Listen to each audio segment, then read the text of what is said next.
True or false? Until your vehicle is out of warranty, it must be serviced by the new car dealer or the factory warranty will be void.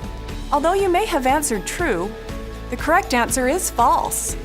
It's the law that independent repair shops can provide services to maintain your new car warranty. You're protected by the Magnuson-Moss Warranty Act, enforced by the Federal Trade Commission.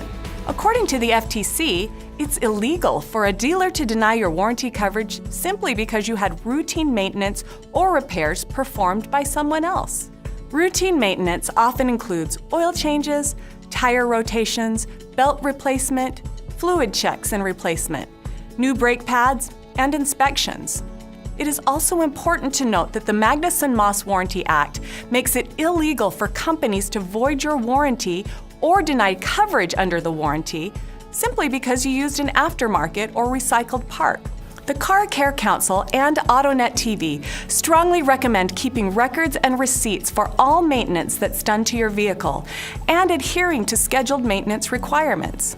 If a warranty claim arises, these records will provide proof that maintenance has been performed in accordance with the manufacturer's recommendations and requirements. For a free copy of the Car Care Council's Car Care Guide, visit carcare.org.